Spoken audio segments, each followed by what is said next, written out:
Mac? What you prefer, the David or the Daddy Mac? Whichever one. No, what you prefer? You all asked me what I preferred, and I told you. David is okay.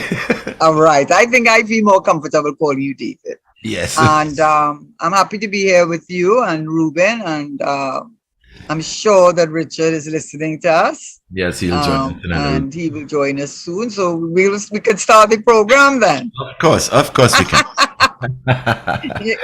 So you're what you call when they have when they have plays on Yeah. Broadway. Yeah. And sometimes these people become, they have them. They always have to have someone just in case. Yes. Just in case, Yeah. But that just in case has to be equal to the one that's almost equal to the one that's first in case, huh? Yes, of course. Yes, it's Okay. correct. Yeah. So how was your weekend? Well, the weekend was sort of mixed. A good friend of mine passed yesterday, and Oh, I'm sorry he to was hear. ailing for a while, and it kind of caught us by surprise because we were told that he was coming along, and he was coming along, but he passed yesterday, and I took the weekend really relatively easy this time around because I had so much things doing. I just thought that I'm going to take a rest this weekend, so I just Yeah. had everything kind of on the cool and normal side, not Hope you working wouldn't listen. myself too much. You weren't listening to the teachers union who said day of reflection. Well, when I saw that, I said, "Oh my God, welcome to Trinidad." Like David Wallace said, "Welcome to Trinidad." And they You have to ask her which day she talking about. Yeah. Well, I was kind of surprised that it would have been the first day. I said the Yeah. first day you're gonna upset the first day. Jeez. Yeah. And I Well, know parents who will go, God, it had enough. It had enough. So yeah, yeah. they were not happy for the reflecting day. They are not reflecting, I can assure you, the No, and there's some parents. people who would have put things in place, for that first day. Not only that, for them to get a day of reflection. Yeah, so true. You know how many brothers were saying that? Yeah. Now finally they're back in school. Yes. But I wanted to raise something, and I would like when Richard joins us too that it contributed. Yeah. I was looking now that we know for sure that the date of the budget is the September the 26th. Yes. And the Prime Minister and the Minister of Finance, I think others spoke on a spotlight on the budget to give us sort of a insight into what to expect for the budget. Yeah. But what I found was something that I feel that is really important for the national community to be able to understand, because like anything, they talk about lawyers talking legalese or legal mumbo jumbo.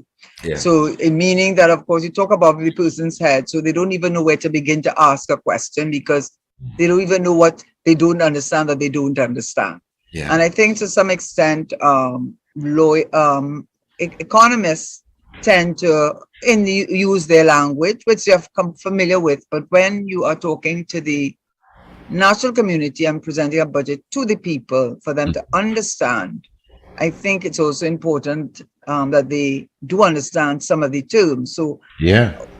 yes, and why I feel I was speaking about doing a little one-on-one on some of the more common terms so people understand what is being said to them in a more man in the street way. Yeah. It seemed to me coincidental that the CSO, Central Statistical Office, said for the first quarter of 2022 that we actually experienced negative growth of, I think, I don't want to say it wrong, I think it's negative 4% or something like that, but I'm not, I had it in front of me, but it's in that vicinity. So one would say to yourself, if at the mid-year review, the minister was, boasting, gloating, whatever term you want to use, celebrating that we had increased our GDP from 140 billion to 180 billion, I think, within the first quarter, then it makes the man in the street and everybody think, well, they made more money, therefore the economy is growing, and the economy is not only is growing in a positive way, and we producing more. And that is the catch. And today's paper, if there's anything, if your listeners, those who are listening, who could understand, how could you, then you could say to yourself, how could we have made so much more? And yet the CSO, which is saying that we have negative growth, meaning that we're going more, we haven't grown at all. Not only have we not grown, but we have receded by 4%. Yeah. How you put those two things? How can you put those two figures together? And the answer is because when the minister speaks, he speaks of nominal GDP. And we don't want to get too technical, but I've said it before, but we're going to, I think we need to keep on saying it a bit as we go into the budget day. Yeah. So the GDP, because he was very quick to tell people they clearly do not know the difference between GDP and revenue. Yes. So I also want to say for the listeners that there is also a difference between nominal GDP and real GDP, which the minister did not speak about and which accounts for the negative growth. And I explained it. I think I've explained it before, but we will keep on until hopefully when people hear the budget, they'll have a better understanding.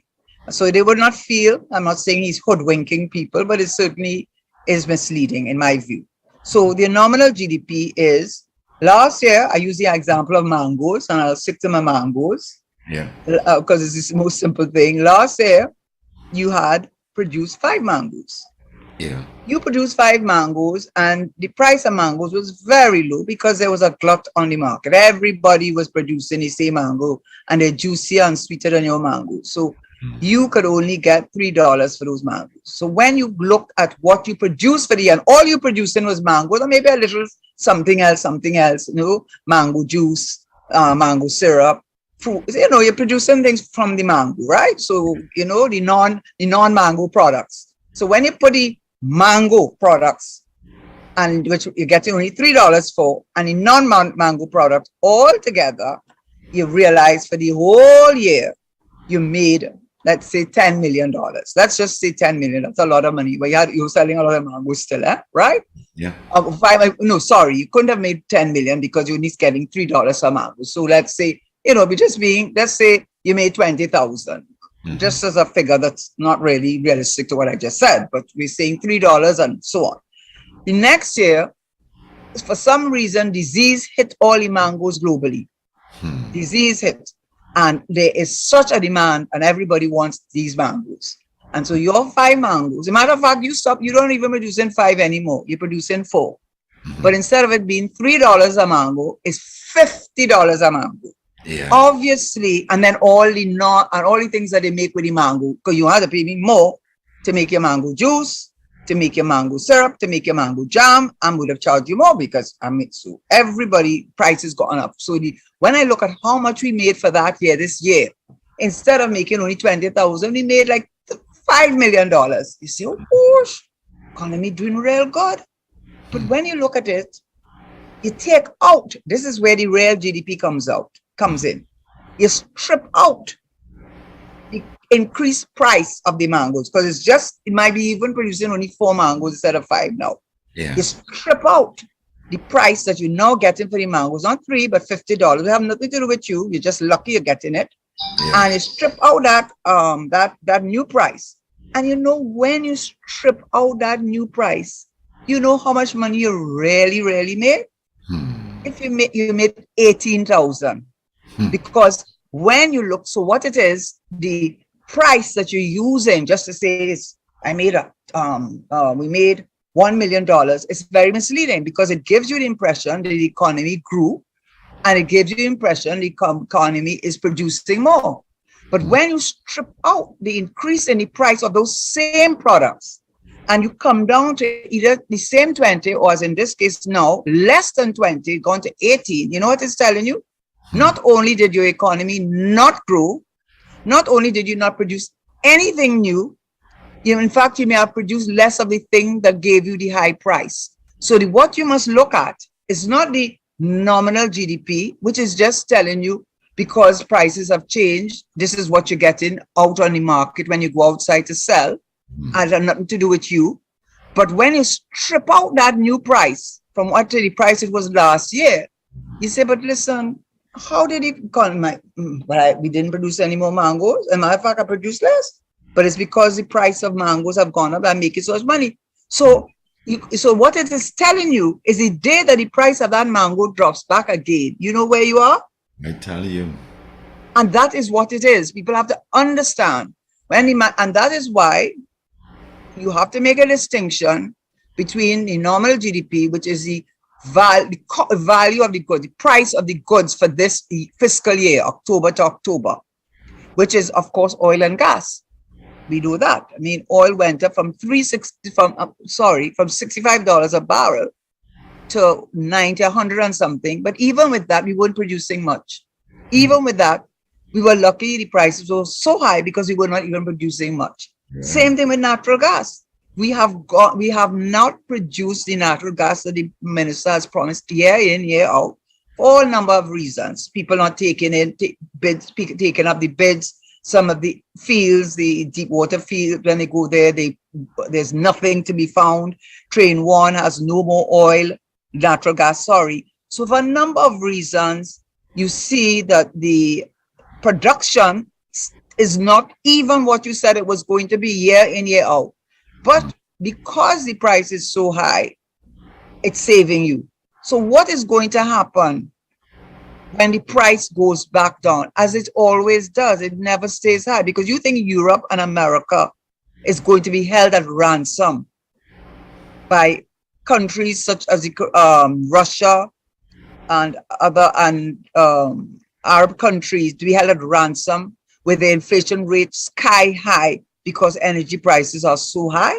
You think they're going to sit back and allow that? No, they're not. They are all, as we speak, they are finding other mechanisms to reduce their reliance on that very product that was making us wealthy. It's a natural, and they got caught off guard. They thought they had more time, but when Ukraine hit them with Russia, Russia hit it with Ukraine, opposite way around, and then you had the supply management problems of getting product from one place to another, and all those other complications that came with it. We understood now that there is now a rush for these developed countries, so-called developed countries, to not be held at ransom and have to rely on a supply of natural gas from all places as Russia, because the embargoes don't work on them. So all I'm trying to say is, when people listen to the budget and you have the CSO telling you that, and they gave you why it's negative, they said the reason they had a decline in crude oil exploration by 5%, so they've got less crude oil. They also had a decline in petroleum by 5.1%, decline in asphalt production by 56%. They had, even in the non-energy sector, there's a decline in the contracting by 9.2%. So everything is, what we have already is in decline. The decline is, it says CSO decline for the first quarter of 2022 was 4%. We're negative 4%. Because that tells you what the real GDP, when they strip out the price, when they strip out the increase in price, it really tells you if your economy grew or didn't. And guess what? It didn't grow. Right. Guess what? It not only didn't grow, it went into reverse. Boy, oh boy. Yeah, so I want, people have to, I'm not I'm just trying to tell people that they must, you must not get carried away with the figures, because it also builds expectations which may not be. All the unions are saying, well, you're making more money, but you have to look at the revenue. You remember you said revenue is different from did you say revenue is different from GDP? Yes, he did. Yeah. What's revenue? Is it taxes on the goods? Yeah. So, you have to. So what are your thoughts on that, David? Well, I agree with you there. And I don't know why they don't come out and spell it out so people can understand, especially like you said, the unions and all these bargaining bodies, because as it is now, well, we were told by the CNN that we have a windfall now. So people look at it that kind of way. And I too, I used to work in the oil too, so I kind of understand where the windfall will be like in the breakdown of the natural gas to LNG and methanol and ammonia and all of that. I know we are making a lot of money, but they're not explaining to the people how they're putting it together for GDP or as revenue. They're just coming out and saying things that puzzle people. Sometimes they puzzle me too, because I too, who live in the Southland, and I see all these things going on in all these different processes and the movement of heavy equipment and things. You might feel, well, like we're getting on with the producing of either crude or natural gas, which is in big demand now. So based on the prices that are being offered by the European countries now, I tell myself too, well, we are probably making a lot of money. But I was listening to something on the television, I think it was last night. I was just picking up a bit of it, where they were saying that as it is now, we are not producing what the Europeans are looking forward to. We are just in a kind of position where we have to try and get new wells or whatever, because what is happening now is a shadow of what we should have been doing. So that kind but you see, but you see, I think what I also should point out, I think, is not just the fact that the value of the goods and services produced have gone up significantly. That doesn't matter in the sense that it's what the revenue the government collects from that GDP. Yeah. Right. And that is what it has to use in order to pay public servants, in order to pay down its debt. They're carrying so much debt in order to pay all those contractors, because the highways and schools and hospitals are built by the government. Yeah. And all the VAT refunds, that's a government responsibility. Yeah. So hi Richard. You see, we're trying our best, missing you. Seeing you back where I was missing in a normal you too, Karen. place. I was missing you too. After I put down all the work, you see I didn't come in on my iPhone. I was putting down all the work to get here on the laptop. And then when I reached by the door, I didn't have the key to come in. But David I'm calling him David because we agreed. I asked him what would he prefer, and I prefer to call him David too, because the daddy mark makes me uncomfortable, to be honest. Right. So to say that, on the show. But what I was saying is, so we don't have the GDP sounds nice, but it's really a factor, nothing to do with us. As we already said, it's what's going on the international market, that your mangoes have increased from $3 to $100 or whatever. Okay. Yeah. But what you have to look at is what is the revenue? So the revenue has, according to the PS in the ministry, she said they project that at the end of this fiscal year, which is soon coming, we're nearly at the end, so she would know by now, that we would have increased revenues by about 8 billion. So the fiscal deficit, which is the difference between what we expected in revenue and what we expected in our expenditure, instead of being, I think it was 11 billion or 9 billion, is now reduced to 2 billion. So that is because we have increased the revenue. The revenue has gone up by 8 billion anticipated. But you have to distinguish between the revenue, which was originally 43, now you add the 8, so now 51 billion. That's what the government has to pay public servants. That's what the government has to pay state enterprises. That's what the government has to build highways, unless they take on debt, which they take on a lot of debt. The 150 billion and 180 billion they call in is not the government's. It is what is private sector. It's all different things, but it's not the government. It's the tax on those things. And finally, before I let out Richard to intervene here, is what is worrying me. And I did have a discussion before I came online, because I'm still not satisfied that any explanation has been given, and perhaps we need an explanation from the minister. What I was told is that when they do these contracts with these different oil companies, it's a combination of price and production. It's not just price, it's price and production. And there's no question that our production in natural gas is way below what it would have been a few years back, maybe when the contracts were entered into, and even now so.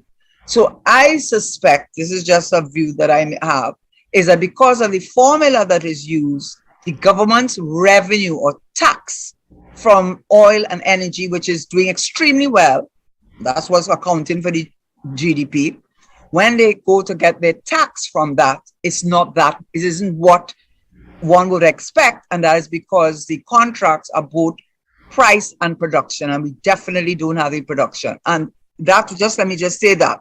And the reason that makes me think that might be really true, it is still I still don't think we've been given an answer by the minister when he gave his mid-year review. And he said that he was going to make a deposit into the HSF because according to the HSF, petroleum also includes natural gas. So it also includes the LNG. All of that is petroleum. It is defined as petroleum. He said that since the revenues would have increased over the budgeted amount, which we know the budgeted was for oil was 65 and for gas was 365, and it's way beyond that for 2022.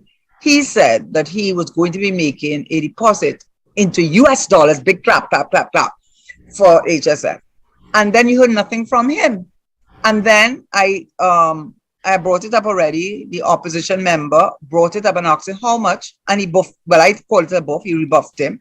And then the last thing I heard is that he said there's nothing to put. So I am totally at a loss. How don't you have, didn't you budget oil at 65 and it's been going at 90 something for the quarter, because they do it by the quarter, for quarter 1 of 2022 and quarter 2 of 2022. And didn't the price of gas, gas has gone through the roof from $3.65 to $8-9 consistently, and also LNG. So, and all of those are petroleum. So I can't understand if that's definitely above the 10%. Why is he not saying if he's putting anything in the HSF, has he put anything in HSF, or is he going to put anything in HSF? I don't understand. Is it that the arrangement he has with these companies, that the take that the government is getting in terms of tax from these companies is much less than anticipated? Not the price, only price there, but the production not there. You understand the point I'm trying to make, Richard and David? I mean, I just don't understand what's going on, and I don't want him to buff me. So I did not state as a statement. I asked a question. Yeah. Don't be afraid of a little buff here or there, Karen. No, I don't like no buff. I don't like no buffing people. That's what, if they're not buffing you, they're pelting stone. The Prime Minister is a geologist, so he had to be good at pelting stone. But do something else. I always try to stay away from the bacchanal. No, that's not bacchanal. Is he a geologist? You ever seen him study geology? They had to go and actually bust the rock and test the soil. No. Let me be fair to him. No. Wait, hold on, Karen. When you say that, who is being unfair to him? Go ahead. You go ahead with your talk, and then when you finish, I am saying I have a colleague who studied geology, and part of the work they had to do was to physically and literally burst the rock to determine the soil. And that time, sometimes you have to pelt it or smash it to get into it. So sometimes you have to pelt rocks. You have to pelt rocks, Karen. So that is not being unkind to anybody. Okay. That was part of the process. Yeah. Okay. May I make 2 interventions here? Anytime, Karen, I do not know if he was I think he's a geologist or volcanologist. I'm not too sure of the difference. No, but he always said Patrick Manning has an undergraduate degree in geology and he has a PhD. So it had to be the same thing. Okay. Well, but this is the point I was making. Since I do have family living in St. Vincent, I don't think we could ever forget some many years ago when Dr. Rowley was a young man but had his PhD.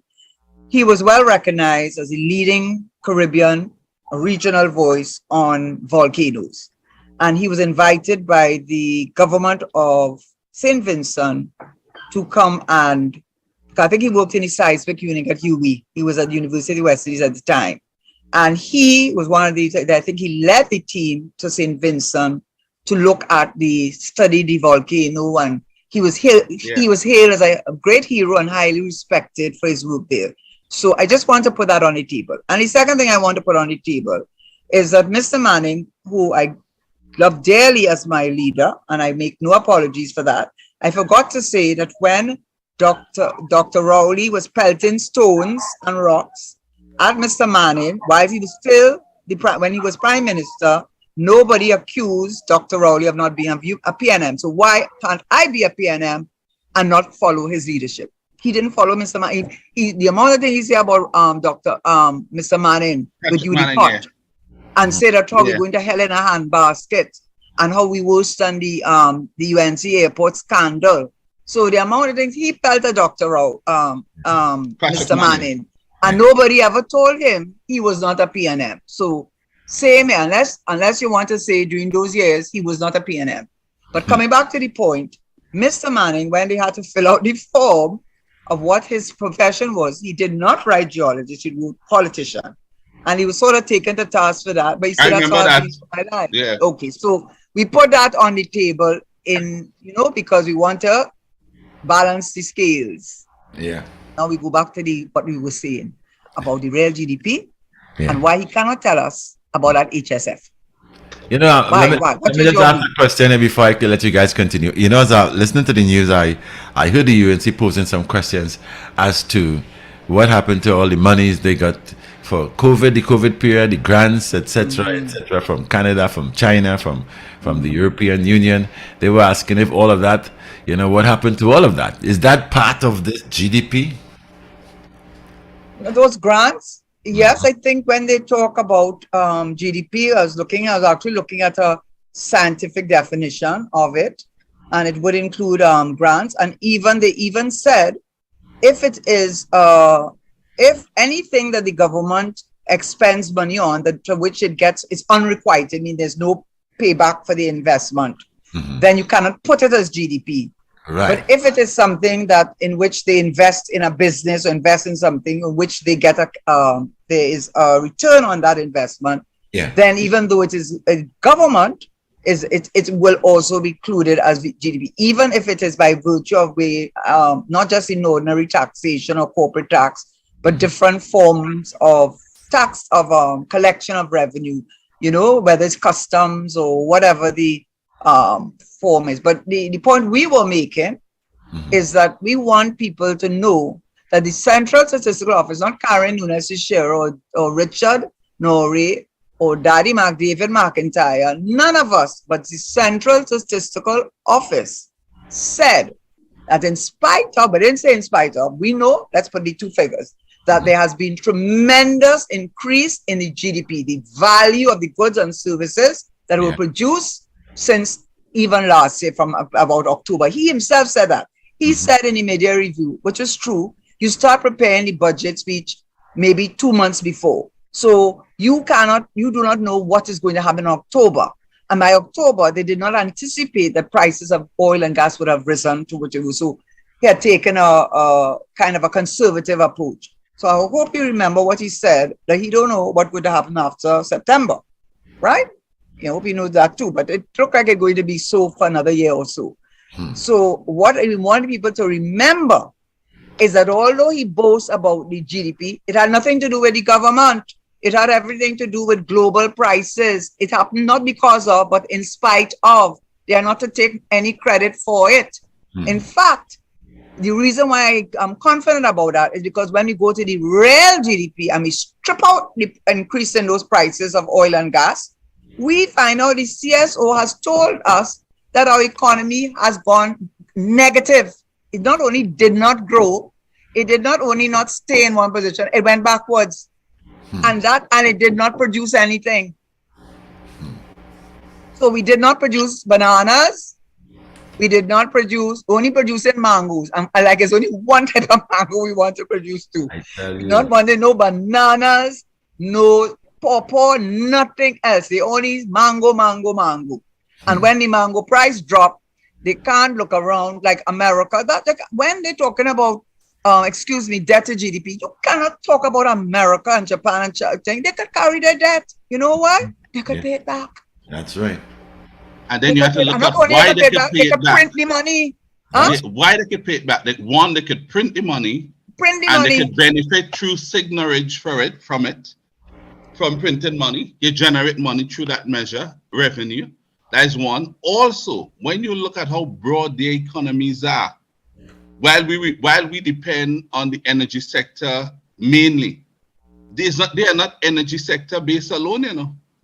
They in all other types of production and in manufacturing and supplying the world with all types of different commodities and products and so on. So they could print money, and then you know what? They want to compare little Trinidad with America and China when it pleases them. But when people say, look how good Mia Motley doing and managing Barbados, you don't want to hear that about Mia Motley and Barbados. You don't want to hear that about who want to go Guyana, how good Guyana performing. No comparison. So once we looking bad, don't compare us. But if they think they could use a comparison that will make us look good, use it. Listen, we have a kind of annoying team of people governing this country. It's one of the... No, they annoy the people of Trinidad and Tobago. People don't like to hear them talk again, you know. Look, teachers today went on strike. You hear in the news? Teachers are educators and over 80% of them stay home. Wow. They're not interested in hearing what the government had to say. It's true, huh? It's true. The people have lost the trust and confidence in them. And I want to say, cut through everything, cut through. Let's get to brass tacks, as they say. It's true. It's very true. You are in your 8th year. You claim you met a terrible economy. And if after in your 8th year, if after 7 years, Karen, you just said it, the economy got worse if you strip away the extra revenue we made from the war that resulted from the war, which inflated energy prices.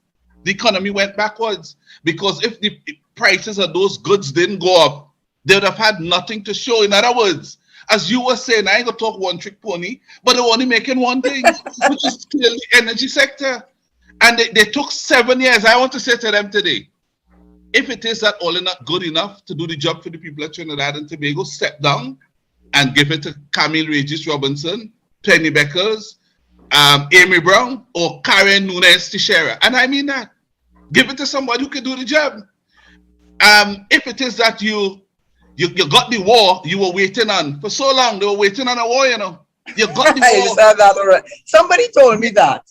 Yeah, somebody told me that too. They've been waiting on a war because they did nothing to diversify the economy. They did nothing to produce any other thing. They did nothing to create another booming industry. Nothing. They did nothing. So what they were doing? Waiting on a war. They got the war. They got a windfall of money. And they want to tell us now they're so unlucky. They either don't know what to do with the money they receive. So they're still telling people, although we had the money, we don't have the money. So it's like they're confused. If that is their situation in office now, then give it to other people who might be able to make better use of it.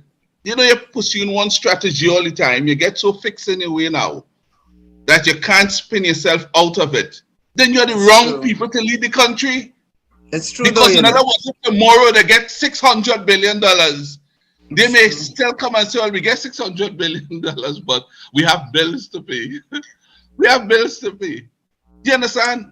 I mean, this is ridiculous. If it is that they're just downright bad lucky and nothing going in their favor, then for the sake of the country and the people of Trinidad and Tobago, try anybody else. If for no other reason, let's try their luck. Let's try their luck. Yeah, because you know, go ahead. You're waxing. We cannot put the government in the savannah and give them a bush bat. That would not look good for the country. And they cannot ask us to do that. And I want to say that we cannot put all in the savannah and give all our bush bat. Though we would like to. But we can't. Just like he cannot put a policeman by every manhole cover. Who asks that? Well, nobody asks me if Ole should get a bush bat, but I will tell Ole as Ole asks me. We can't give you all a bush bat. And as parents say, even if Ole deserve it, No, even if you want it, even if they want Oh, it. even if they wanted it, and I was like, even if all they deserve it, we cannot do Yeah, that. but you already said they deserve it. So I said, would they want it? Karen, But you just push you off the cliff. You know? Did but you put a parachute on me? but you know, Yeah. what is even more why they don't have that confidence and trust. You're right. You see, people have lost trust and confidence in them. You know, you reaching a crime rate of 400, and you still talking a set of stupid and feel people don't understand what's going on in this country. I mean, how insulting you're going to be, and that is a big problem for everybody. You people have, you know, when I was away, in a very part of the time, I was in a very rural community in America, right? But I was so hyper sensitive to crime. The person I was with, my family member, said, Karen, why are you always checking to see the door lock? Why are you always checking to see the car door lock? I said, well, it's instinctive, you know. I'm not even aware that I'm doing it. I said, because that's what you have to do in Trinidad. Your car come out your car without looking around to see who's there. Your car, you know, you're so hypersensitive to crime. It is affecting you psychologically, every citizen in this country. Because even if you have not been a victim, which I think nearly all of us have, I have been, I'm sure we all know somebody close enough to us and being a victim of some type of crime, whether it's a car or house breaking or some sort of thing. You realize in this population of 1.3 something, you know, the population is reducing. It used to be 1.4, like people going away. Because I don't think they're dying. There's not so many people die from COVID. So I think they're picking up themselves and getting out of the country, right? Before it's too late. That is a fact, you know. And when you look at the hypersensitivity that you have people telling you they're afraid to come out of the house at 7, you have to be checking like that. That's not healthy, because what is the role of a government? Well, I was looking it up before I came on the show, because I said, people talking within their area of interest, as you know, and they will do that and speak on it and speak eloquently on it. But really and truly, we have to look at what is the role of government. It's the role of government is to provide a sense of security, health and education, and a better way of life for all the citizens. And when I read the World Bank, all these international UNDP and all of them, they'd say to you, it is not poverty that is the issue, it's inequality in income that is the problem. When people are living, especially people living in an urban area, they're living, yes, in that small crowded area, but just outside that crowded enclave is wealth done. And it creates a sense of tension, is one of the words they use. They create a sense of anger because they feel that they are the forgotten. They are being forgotten. And I tend to feel that, and I will keep saying this, I think we started by saying the real GDP, but I want people to look at 2 other things. So they will know if this income that this country is enjoying from oil and gas, which belongs to every one of us, it does not belong to one group. It belongs to all of us, right? I want to see the 2 things I want them to look at. Look at the real GDP. So find out if and CSL told us with all the money they made, the economy still didn't grow. That is a very telling statement of the revenue, because it told us separate revenue from GDP. So I did that, and the revenue still is not enough for the country, the GDP and the revenue still not enough to see growth in the country. But the 2 other things they must look at and not forget to look at is per capita. When you take all that money and you spread it out, how much each person supposedly will get if you gave it equally, which is just to give a sense of where your economy starts globally. But what you must really look at, and the best one they have up to now, is the Gini coefficient, which I've mentioned many times. It's not perfect, I understand, but what it really tells you, the spread of that income among the people, how much the top 5% might enjoy. I'm just saying 70%, 70, that's not accurate. I'm giving up, but it may be accurate. I don't know. 5% might be enjoying 70% of the wealth of this country, whilst the lower 30, 40, because they're more and more poor people, only getting, say, 10% of the wealth. Something has to be wrong with a government that has policies in place that allows for that. What do you say to that, Richard? And No, I agree. I agree. I agree. Something has to be wrong. Something has to be wrong. And I want to go back to what I've been saying. We need a change at the top. We want something new at the top. And the something is not the human being. The something is in the skill, the talent to produce a new direction. So you need a new person to lead who could give us something new from that level, which is at the top, so that we could start to explore other ways to generate revenue in this country. They're just up there with the same old ways, either taxes or war now, taxes or hope that energy prices go up. If that didn't happen, we're dead. So we want to wait until we actually die to find something new to do. I never see dead people coming back to change policy. We have to do it while we're alive. We had to do it while we're alive. And this is just craziness. This is just craziness. So I think the people, I think they are becoming fed up of themselves, you know. Yes, This I've heard it today. I heard it. On a basis, you know, they're running out of what to say. Let me tell you. That spotlight they had on the economy. I saw that. I don't know how you see it. But, you know, they know the vast majority of the people in the country will not be able to pay attention to economic language, True. data, statistics, and so on. So they put that on to allow the small man to believe, look at how serious we're taking this. And we are so honest. Look, we are genuinely sharing everything with the public. What is going on? We're transparent. We're on top of the table. But it's not for that, you know. Because they know that cannot connect with the small man. So then why do it for them? All the other people above the small man have an understanding to a fair extent what is happening with the economy, right? We have a fair understanding of it. So what, and therefore we don't need it. She really did it to inform the small man who will need to know about it. But you know, they can't understand it because they can't relate it. So why you did it? Why are you doing it? Well, let me tell you what's my theory. Because they believe that the small man would not believe that they are doing it perhaps only to deceive the people of Trinidad and Tobago is why they are doing it. Because they would want to think that the small man will never be able to be such a critical thinker to conclude that's a deceptive act there taking place. They will never say that. And because the government knows the small man would never say that, that could be why they're doing it. Because you're not doing it for sensible people in this country. I think they don't make up their mind already. So you want to make the small man feel, look, we are trying. They did this a couple of times before, you know. Every time you did it, the direction of the economy is almost the same. No improvement. No real improvement.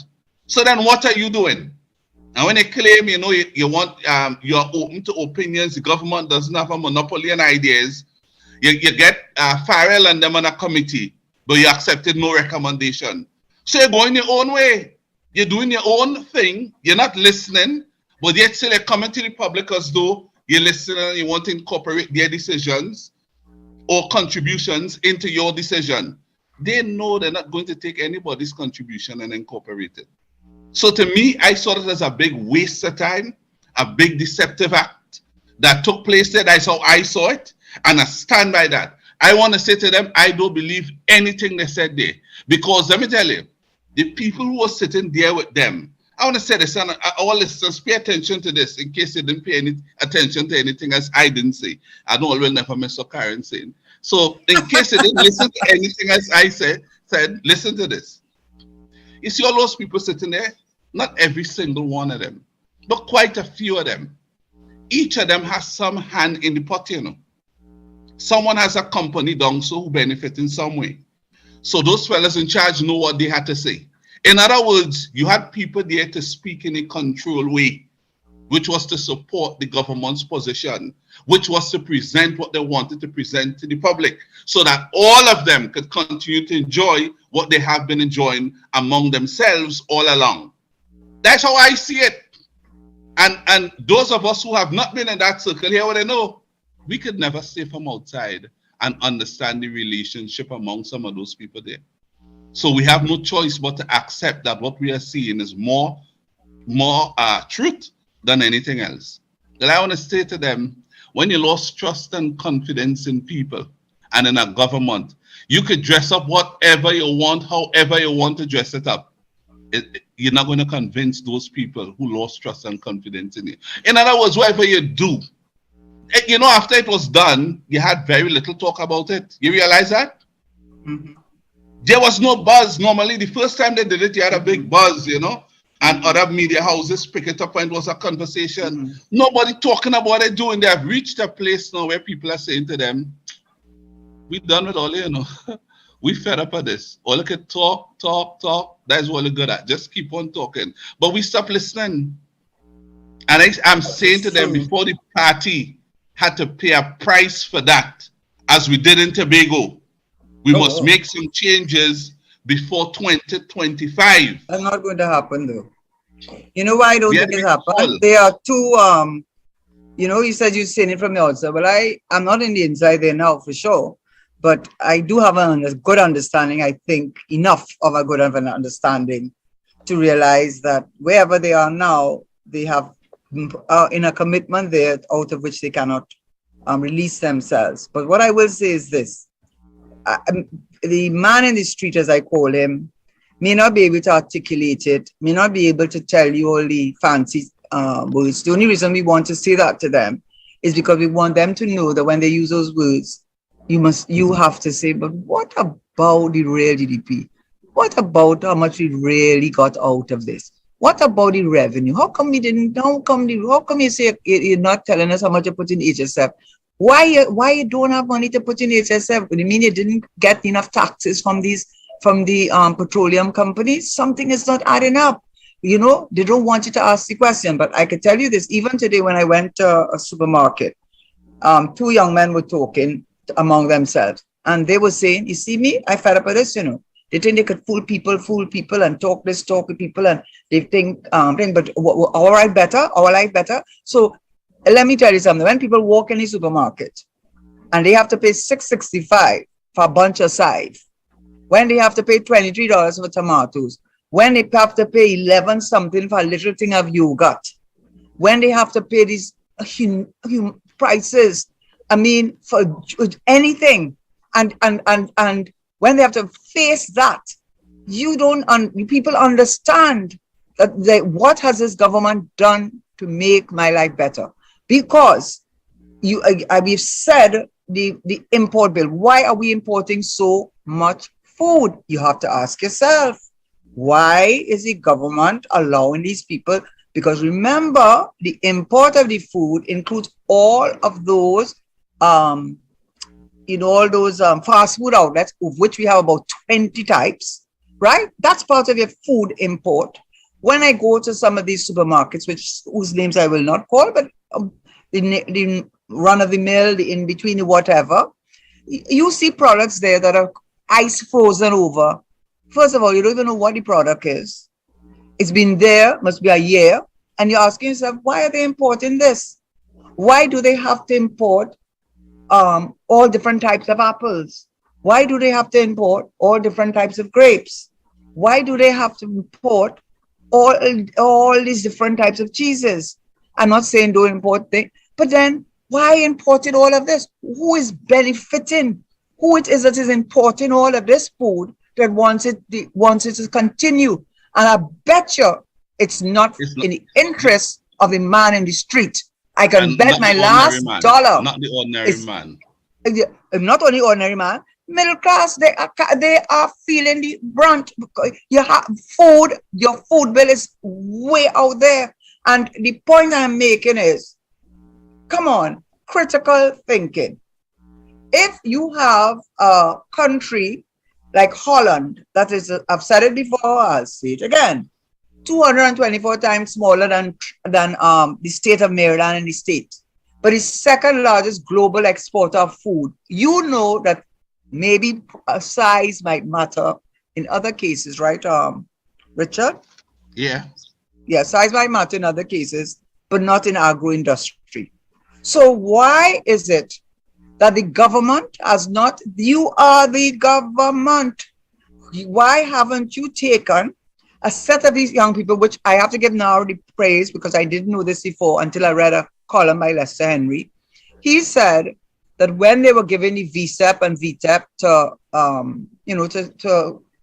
with companies like WASA and TNTech, because a lot of the bill was the salaries. So give them VSEP and VTEP, but they weren't just giving them the VSEP and VTEP.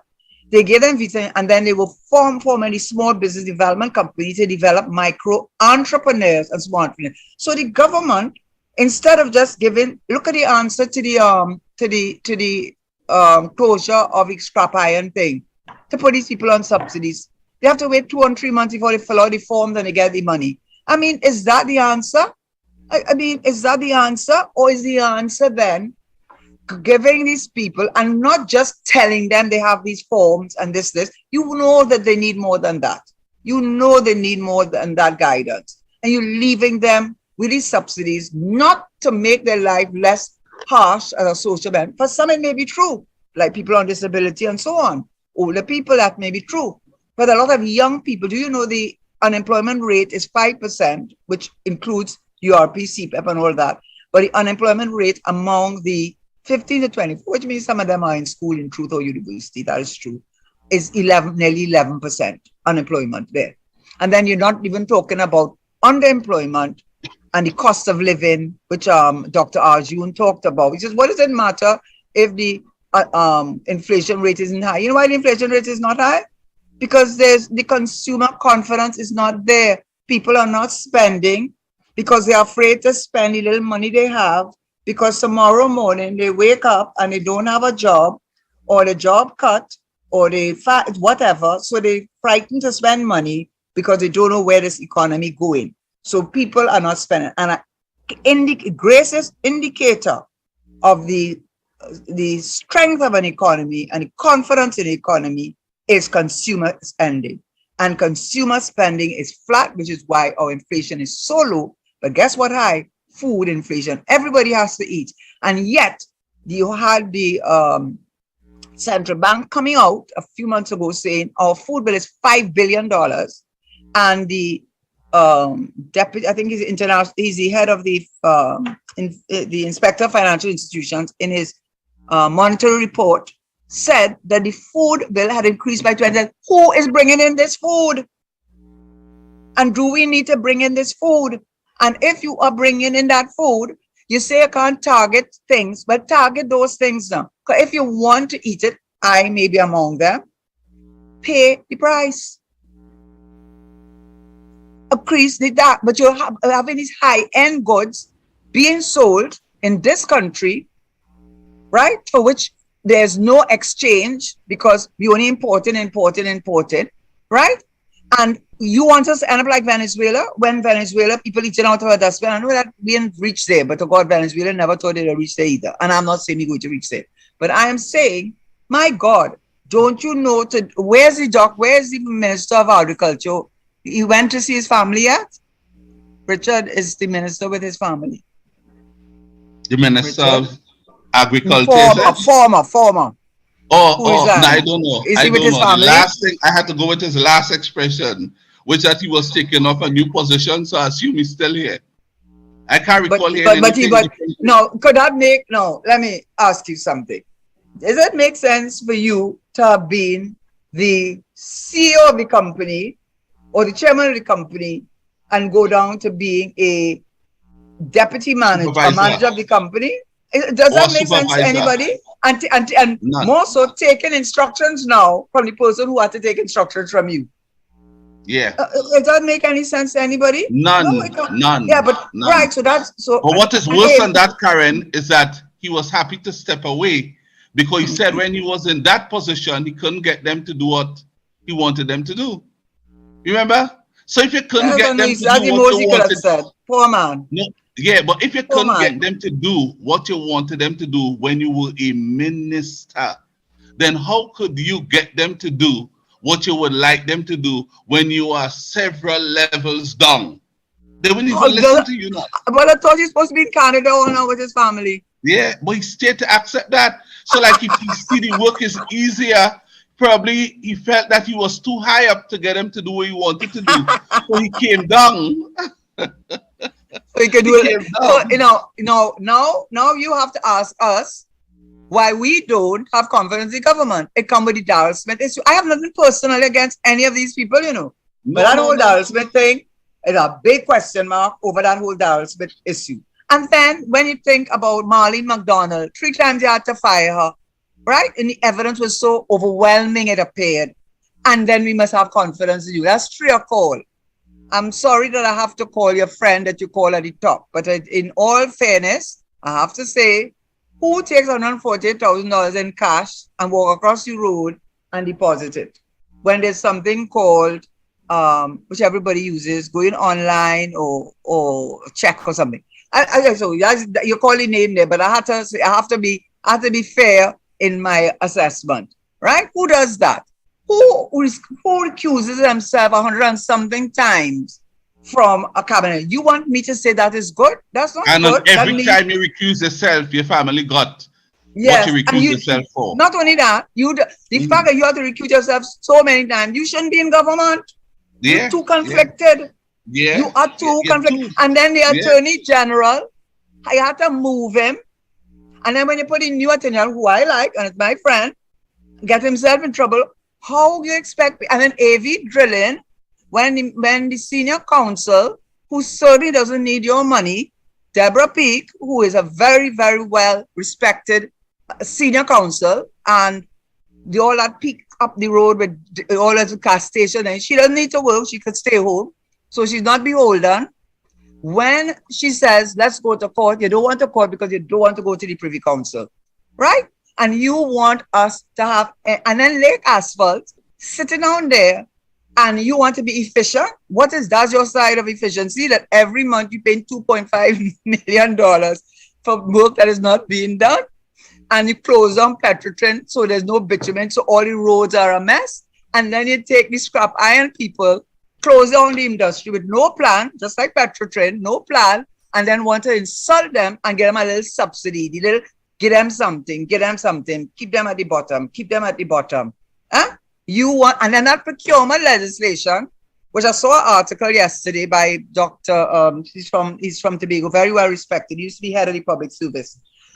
He said the government to government, there should not be the government to government contract should not be excluded. But it's not only government to government, but it's government to private sector. When all the public-private sector jobs can contract, who could get it? Who could get it? The HGC rentals, you have them all paying rent. Where they going to any bank where you're keeping them just where you want them. Just that's the idea. You want them. And I want them to hear what I am saying to them. I want them to hear what I'm saying to them. Because Carney Limited gave them land. Even 1952, they had a legislation. There was legislation for sugar workers and cane farmers to own land and go to the bank with their title so they could borrow to build a business. But all they're doing to you is make you pay rent that you can't pay, giving you a subsidy that can't mind anybody, and telling you to be thankful to them. They're destroying you. They're destroying you, and then they come in and telling you, singing from the same hymn book, family values. We all know that is a contributing factor, but that is not the cause. And stop pretending as though you don't know. And everything that you did, your implementation is about zero. The Toko Ferry, no. Sandals, no. Dragonfield, no. National Statistical Institute, no. Procurement legislation, no. Gambling thing, no. Oh, everything as a... So what you did for the 7 years? Plywood factory. TTRA. I'll give the minister this. You spoke about the Galleon Passage, not going to Tobago, but what about the port? No. No. I mean, I'll give them one thing. I'll give the minister, I like to be fair, as best as I can. The Minister of Finance did a good thing. In the interim, he has taken on contract basis, accountants and so on, to work in Ministry of Finance, which I think is because we are told that when I was minister, it was true that there's about $7 billion worth of taxes that are not being paid. And part of it is the poor monitoring and poor collection. And so he took on 100, and that is why they were able to get so many more revenue from taxation a year. Yeah. So I think that was a very good move that he made, and also the Attorney General taking on 20 new lawyers, To the right? DPP's office, and stacked it in DPP's office. Yeah, so we'll say those two again. But there's so much. TTIFC, no. Agro industry, no. Tourism, oh my God. I mean, you really serious about tourism? Tobago tourism better than our tourism. Huh? No. But that's what we're talking about. Yeah. Look at Tobago. I have to admire Tobago. You see how much work Tobago's doing in tourism? Yes. Yes, now. Because no. Yeah. Huh? No, now. Yeah. Yeah, with that, with the gentleman. Yeah. And you see why I'm calling for new people? You see why you need injection of new blood? Not necessarily as they say young blood, but new blood. It could. I like how you say not necessarily young, you know. I like how you put in. Wow, you're a good politician, Richard Noray. No. I've been calling on some people to lead. I start off with Camille.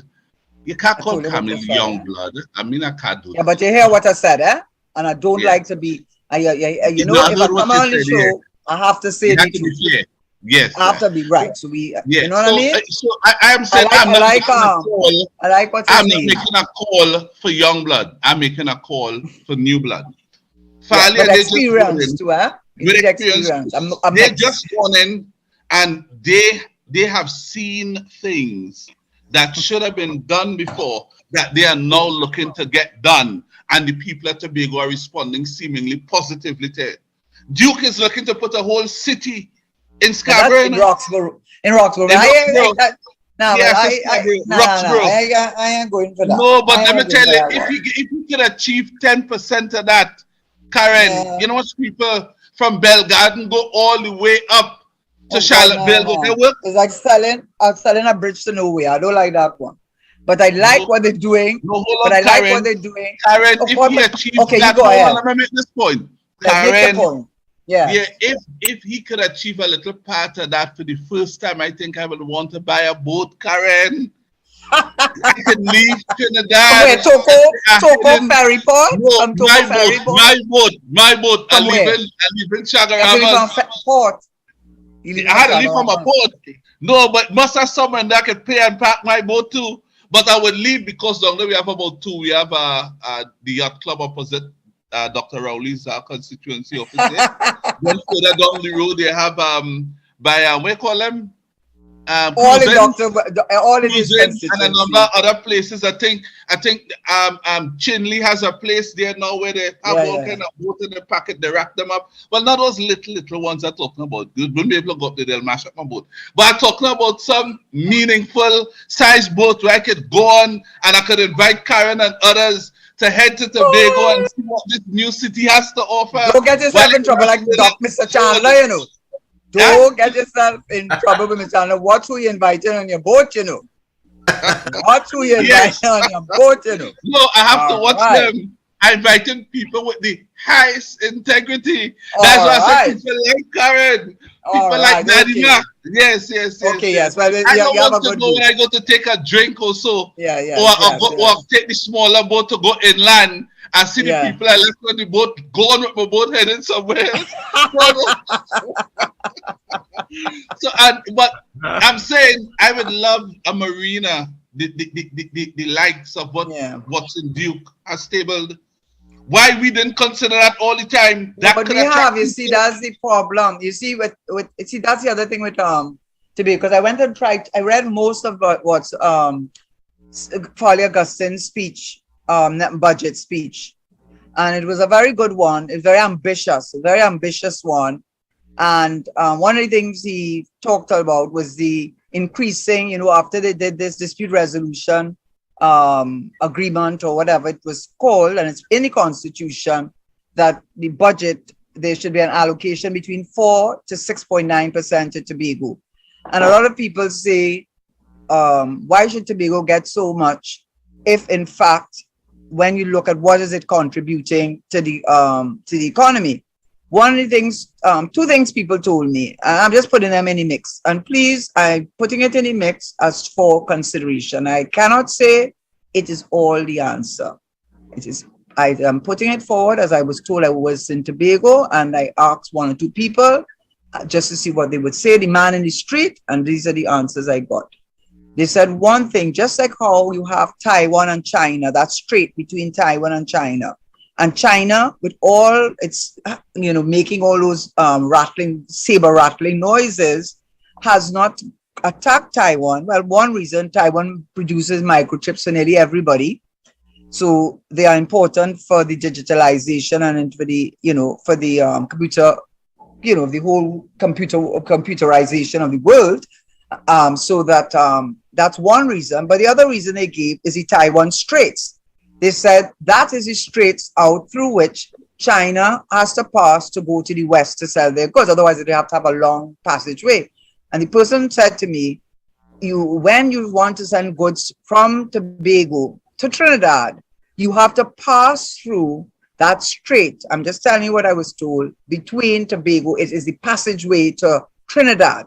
Otherwise, it's their version of, it's not a Panama Canal, but it's their version of a strait, and it has economic value for which is not recognized. The other thing that occurred to me was that one of the biggest problems in Tobago, and it continues to bedevil the government with their expansion of a airport that really does not need that level of expansion, but that's another story, is the question, particularly for Tobago, the question of land title. Because so many people in Tobago do not get deeds and do not go through the formal process of getting a deed, getting a probate, getting their wills probated or whatever it is, so that they could pass on title. And so you could go to the bank and borrow money. Many, many, many people in Tobago cannot go in a bank because they do not have the title on which they could borrow against. And that's a big problem, which is why I think one Tobagoan lady told me, she said, well, I hope Fali Augustine does what he promised to do, which I think she was talking about introducing through the country, the registered system, where you no longer have to go and trace title because you can't trace it. It's lost. And then if you try to, it's about 100 cousins in title to a quarter piece of land, right? You can't deal with that. So what they're doing is I think they want to pursue registered title. Now, what does that mean to Tobagonians? It means they can go into the bank.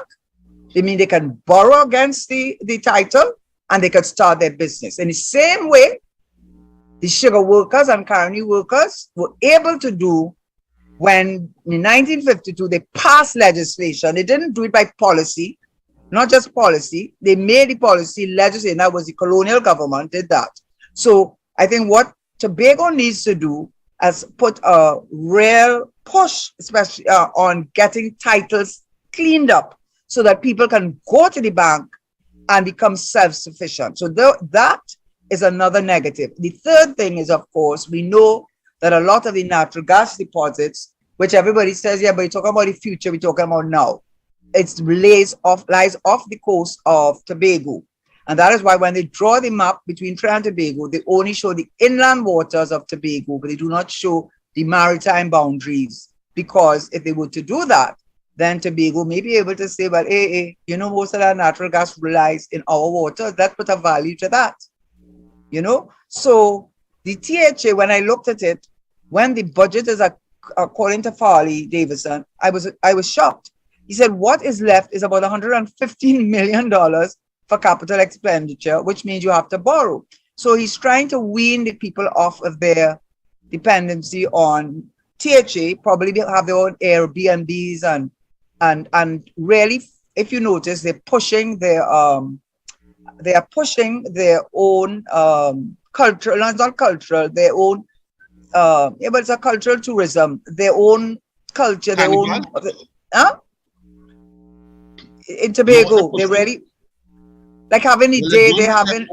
They're going with their own carnival. They're going with their own right, right. Yeah. So they really look like they're implementing. He looked like he implementing. But the one criticism we will have is, why are you building that hotel? According to the newspapers that I read, not Karen Tesheira, where the water, you can't swim in that water. And that's the very same reason the Hilton has failed. And you have so many hotels that you need to fix. So, Farley Davidson, I hope you don't ever get reason people support you is because they think you are one of the few honest politicians. So I would never like to see that reputation of yours ever sullied or ever put into question, because you certainly have. I think you could add him to your list, because we have had Tobago prime ministers, not only Rowley, we had Robinson. Yeah. Don't forget that, Yeah. Huh? Okay. No, yeah. And we have a Chief Justice from Tobago too. Yeah, but Farley would want them to embrace him as an Awi boy. He reached Awi boy. No, they don't want him at all. No, they don't want it. They don't want it. No, when you're Awi boy, they don't want Tobago, you're one of us. Yes. Yeah, and I don't think Farley would want. He ain't earned that yet. Robinson was the Awi boy. I see what you're saying. Yeah, so they were never going to vote against Robinson, because they believed Robinson had the interests of the people of Tobago at heart. They believed that. They believed him. The Deepwater Harbor, the things that he was doing, they saw economic progress under him. And even if he didn't get everything that they wanted, they knew he was really trying to get it for them. So in other words, they had trust and confidence in him as it related to leading Tobago. Not necessarily for the whole country, but they believed in him for his input for Tobago. Absolutely. Yeah. And that is really the key, Richard. And I want to just track, as you said that, let me just track back a little, because they have no one now who have trust and confidence in it. They have no one whom they have trust and confidence in now in Tobago. And I don't think we have that in anyone at the top at this time in Trinidad. Well, at first, for sure. I wouldn't say, I would not disagree with you. That's the truth. But I just wanted to correct myself on one thing. When I said debt to GDP, and then I spoke about China and Japan and United States, I should have said that he also went through the region. But he very well knows that they depend on tourism. They do not have oil and gas. Well, that's why we will never push tourism all the time. Because we need to give the Caribbean people an opportunity to make as much money as they could from what they live off of. Because we were energy-based. Mr. Manning made that point so many times. Even with the cricket, we took the brown package. He said, listen, only take the bigger packages and get the crowds coming to your country. We will take the brown package because we are energy-based economy. So we don't need, in comparison to our brothers in the Caribbean, because he was looking to unite the Caribbean. So he was saying, I'm not competing with all it. I'm not competing with you all. No, but Richard, my point is this is the point I was trying to make, is that he was trying to show, by comparison, how our debt to GDP is much lower than Barbados, than Jamaica, and I don't think Ghana is doing very well, right? As if he didn't understand that the reason their debt to GDP is so high, because they're small island states that are subject to hurricanes. We are outside of the hurricane path, more or less. That's why all those boats come down here during hurricane season, I think. But he knew the reason why they are in such straits is because their product they mostly rely on is tourism. And tourism is very much COVID-19, between COVID-19 and climate change issues with hurricanes, not so much this year, but certainly in the past years, has been very much a reason why these countries have a debt to GDP that they have. So to use them is you're comparing apples and oranges. It's not a fair comparison. If you want to make a comparison, compare yourself with a country that has the same export product and then say what their debt to GDP is. But don't compare yourself to make us look good against them when you very well know the reason why they are in that problem is they don't have what we have, which is oil and gas, which, by the way, Ghana has, that they expect their growth to be over 10%. Yeah. Over 10%. Why didn't compare us with the performance of some of the countries that make up the Asian tiger, I think is what they call them? Why didn't do that? We'll get Singapore coming out of that group, and I think they even lumped Brazil with it and some other economies. Why didn't compare us to some of those countries, as bad as Brazil tends to have it? But the other day I made this point before. He said, in other words, he live in Trinidad and Tobago. I'm the Prime Minister of Trinidad and Tobago. He don't want to hear nothing about Guyana or any other country. So why are you comparing us to them now? Because you see, again, it suits him. So well, it suits them. Yeah, well, he's the leader. Once it is in his favor, it is in his favor, make the comparison. Once, and that's if you were to talk about leadership and you talk about the brilliance of Mia Motley, he don't want to hear nothing about that. He's the Prime Minister of Trinidad and Tobago. If you want to go Barbados, go Barbados. You understand? That's so childish, you know. Very, absolutely, absolutely. But what's worse, Karen, when he wants you to embrace a comparison between Trinidad and any of those countries, it's right to do so. But when you want to make a comparison, you have no right to do that. It's just like when people have had enough of not being patriotic. You believe that? So I think people have had enough. You see the toolbox? The toolbox running out of tools.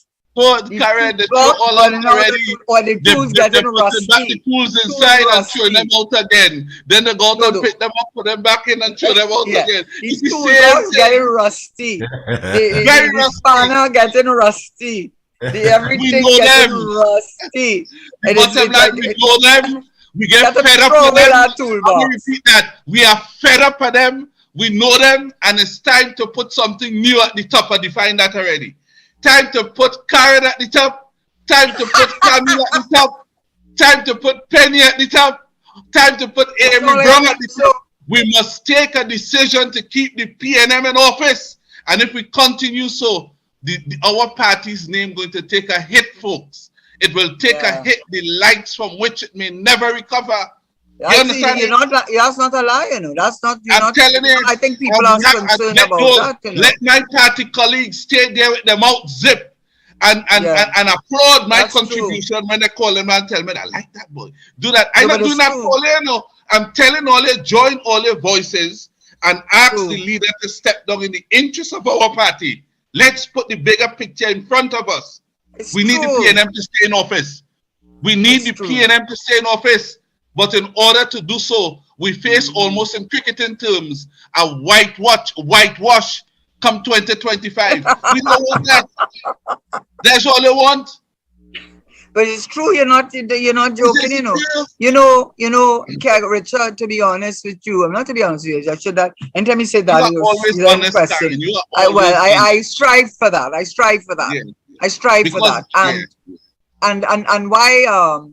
Up to now, as an indicator of that, when I speak to family members, I say, if they had something on me, how long did I push that already? Long time. Karen, I lead an organization in another place. They use a torchlight. They use flambeau.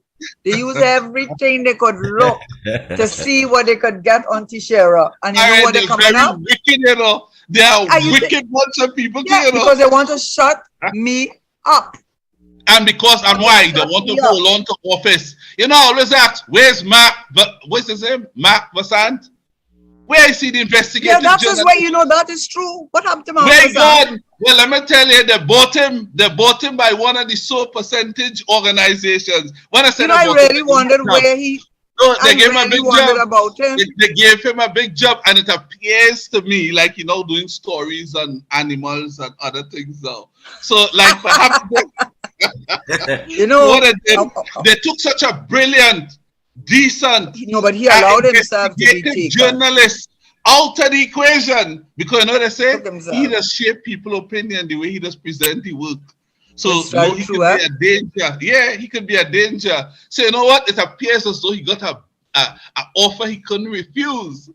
Which I don't commend him. I want to tell you when you say that, I will tell you that I myself wondered, how come his voice has gotten so muted? Gone. And then, I did think about that. And then I thought, my father was industrial relations consult. He was always in the labor representing, he may not like, but the employer. But what he used to say, what he said to me, there was a particular organization which he was doing consultancy for. So this is going to be the comparison.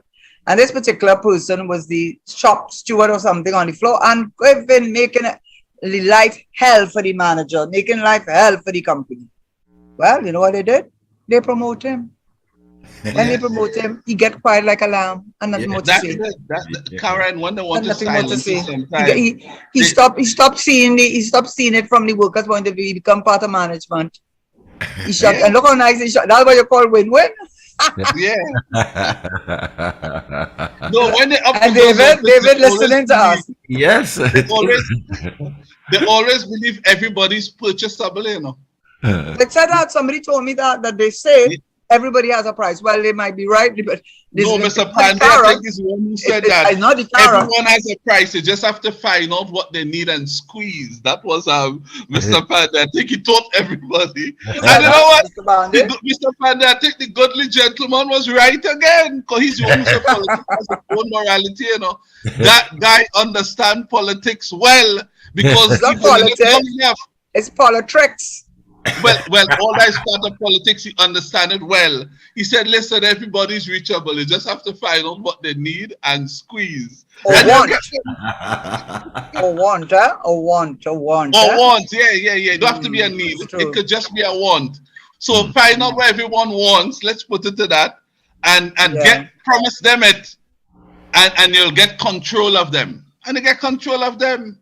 Look at the journalists in this country today. Some of them. Look at the kind of stories. Look at what we are discussing. It's true. For example, the Prime Minister said they thieved the gate. Remember that up in the airport? They thieved the gate. And that now people could go in there and anything imaginable could happen where the fuel farm is, where aviation fuel. You know, not one journalist went up there and put the camera on it to see if the gate was really stolen, to interview the head of security up there, which would be the what do you call them? The PIACO, what do you call them? The airport authority. Nobody went to interview the airport authority. Nobody. In a real country, as soon as he made that statement for news, they would hear, they'll run back the clip where he said, and then they would show you a journalist outside talking to somebody or showing you where the gate is to tell her, well, no, they show you talking to somebody whose face will be blurred, because you don't want the man to lose his job. But and a voice altered. They would show you where the gate was, and they would show you the big clear passage to the tank, or they would show you there's a gate now. So it's either the Prime Minister was wrong when he said a stole the gate, or this is a new gate. They will go as far as to tell it doesn't look like a new gate, though. I mean, not one person went to check. Stuart Young said one person came as they got in the energy sector and said they're leaving. So they're not participating in the natural gas operation again, whether to supply or whoever. He said, and that was X amount of millions. He said, I heard the next day and next one come. And the day after, and next one come. And when I thought that was it, he said, when I think that was it, and next one come. I said, oh God, that had to be it. No, the man said after that one, the next one come. And then the next one came. And the next one came. I said, no. And he didn't tell me one company that did that. He didn't give any name for any company, you know. He just come and tell you, this one came and this cost the government that. And then hear this now. They started working quietly, that we said. And they had to work their way back to get these people back on board and so on. Now tell me, when they put in government, it is the people they're working for? If those things happen, you should have called a meeting and tell the country, these things have happened, and we are now going through an exercise or process to see how we can work it out. Hopefully in 2 years or so, we'd fix these things. But until we get these things fixed, we may have to cut back here, there, and so on. You follow what I'm saying? Because they were contributing in these ways and so on. You never told the country anything. 2020 election came and gone. You never told the country anything. But 2 years after you won back the election, you want me to believe since 2016, you were working with people quietly. I mean, you believe that, Karen? That's the unfortunate thing with this government. Well, and the same Stuart Young with Train One going on CNN and saying, I mean, you know, they had Train 1, 2, 3, and everybody know Train 1 out of operation, but we have Train 1, 2, 3, I think it's 4, right?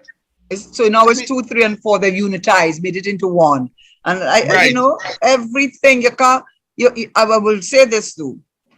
I think part of the reason why people are so silent in Trinidad now, I think there's a real fear of losing their jobs, losing their contract, losing their concern, and more than before. I just think that people think that this current government would punish you. That is the view, so let them shut up. People are very guarded about what they say or what they think, and that's not really in keeping with what a democracy should be. But when you see people sitting down there and saying nothing, it's because the fact of the matter, I mean, Kamala said it, we had to eat our food. She might have used a vulgar expression like that when she was trying to make the people of Laventil, etc., not look, But the reality is everybody is a eater food person, whether you eating a food for consultancy or for big contract, and they all want to play. They don't want to anger the government. Because I could say for myself, when I was with the CL financial issue, I had it on very, very, very good account, impeccable account, that they formed a company that they masqueraded as and I'm not saying the government did that, but those who had an interest in doing so, that it was not the government, but maybe they had some ties with the government. How do I know? Not Mr. Manning, though. And masqueraded it as a marketing company when it in fact was investigation, private investigation company they hired to find out who told me. And they have spent so much time and energy on who told me and trying to find something else, which is why I'm one of the, I feel a responsibility. I just want to say this, when my family comes and says, Karen, why are you putting yourself out? Why are you putting yourself out there? Well, I said, I have to put myself out there because I was in government. So I have an insight that many people would not have. I've spent all my life in communication because that's what lecturers supposedly will try to do well, communicate with their students. And I may not be wealthy, but I don't have to go kappa begging to beg them to give me a handout. And I have a certain level of independence. And more importantly, they have nothing on me. They have something on me. I want to say have nothing on me. You look remotely far from being poor. Well, you sound like Patrick Manning, but do not think so. He always used to tell me that. I said, Mr. Manning, that is not true. What we will say is this, that I cut my cloth to suit. I live at a good enough standard that I don't have to go kappa begging to anybody. And it gives me a level of independence that allows me the freedom to speak in a way that maybe many people would like to speak but cannot because of those considerations, which I do not condemn them for. Many of them in the government right sitting down there with him, Right there sitting down there with him, And they're afraid they can't open their mouth, Yeah. No. And I'll come back to the eater food thing. I ain't gonna forget, but I'm just finish off on where I was. You know how much money will cost families to look as you do? So refined, so well nourished, so well groomed. I mean, come on. That even look like a designer glasses you're wearing. You probably It's not. You don't know me well enough. If you knew me better, you wouldn't say that. No, I'm telling you, come on. But thank you. I'm so happy they don't know where you are because I can tell you just to lift you and go with you look like a lot of money,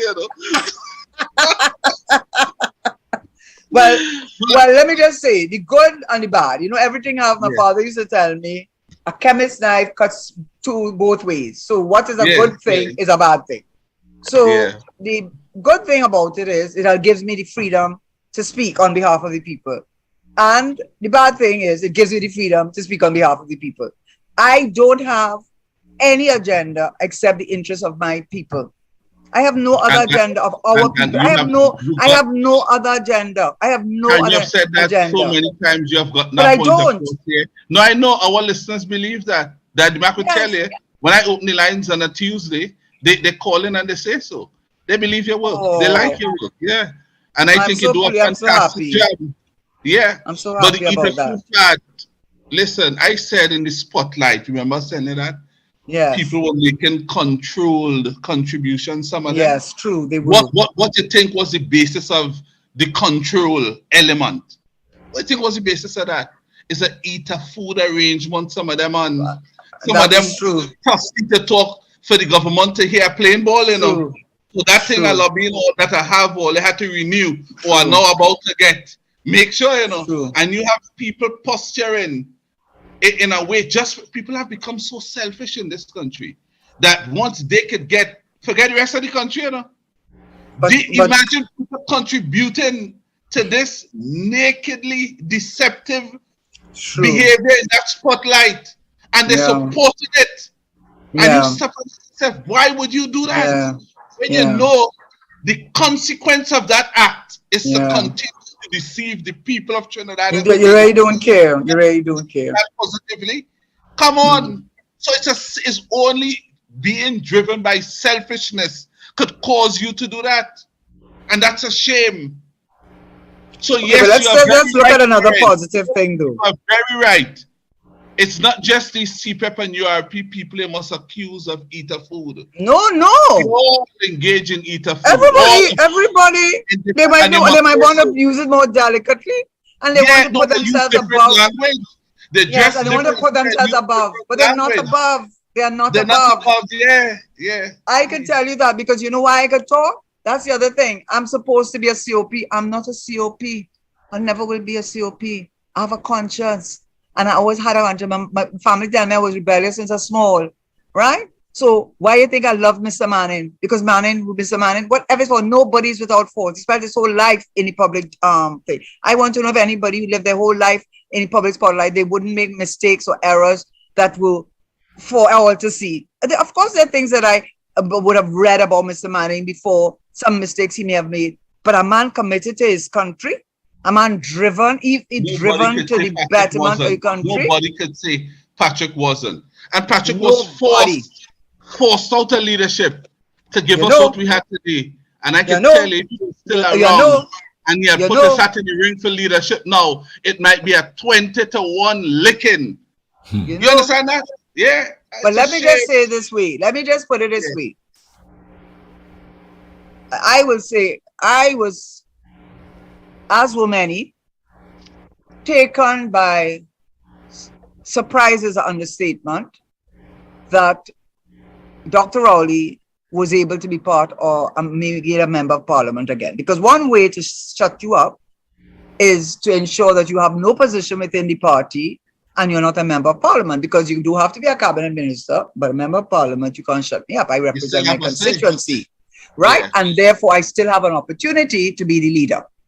And I was very, very surprised that Mr. Manning did that, because the ill will between the two of them was so palpable that I felt that,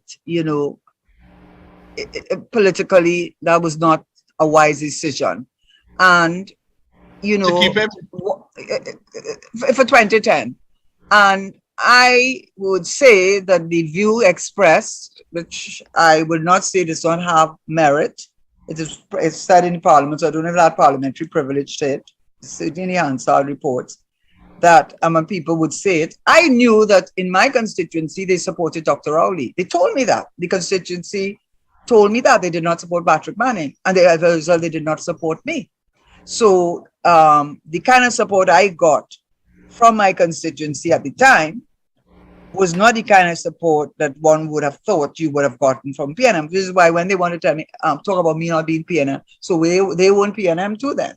And they told you straight out that they supported Dr. Rowley, which is they have but that's not who is the leader of your party, right? And of course, the only way that Dr. Rowley could have ever come back in is if the PNM lost. Only way he could have come, because by that time, if we had lost the if we had won the election, I'm pretty certain he would not have been made an MP, and that would have been the end of him and politics. So the only way, if we had won, he wasn't going to. If we had won the elections, I'm pretty certain that Mr. Manning would not have made him an MP, because it had already reached and he made him a backbencher. And he couldn't do anything more than that. You mean a cabinet minister?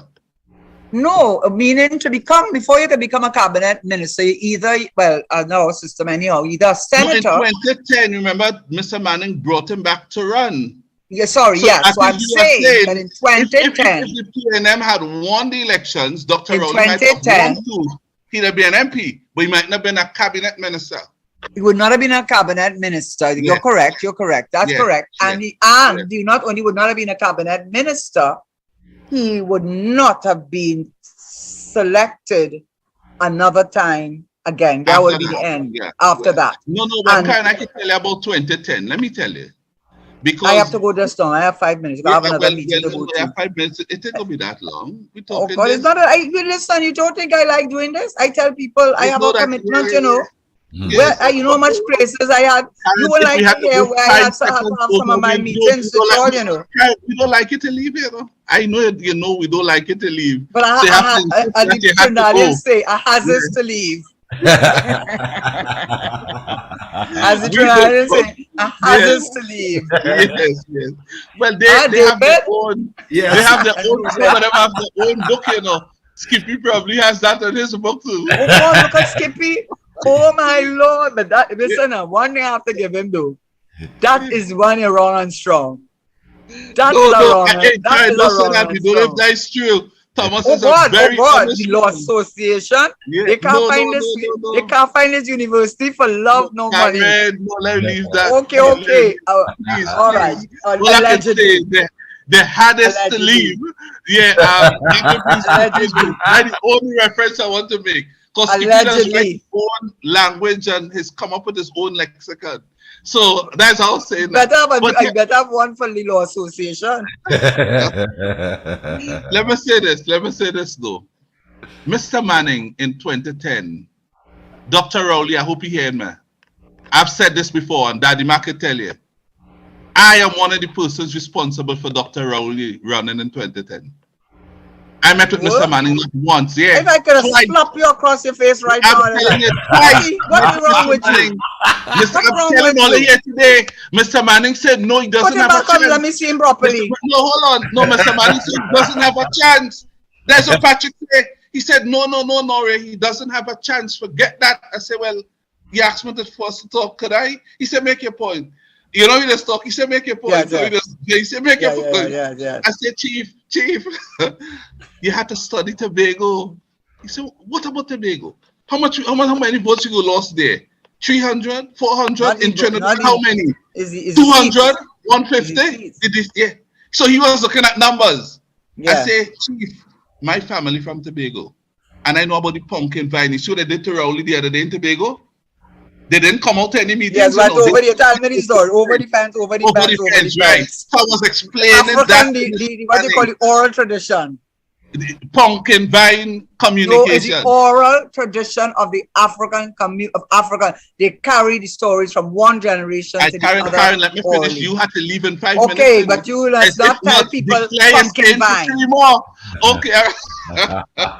Daddy Mark, look at how beautiful she is. If you went together.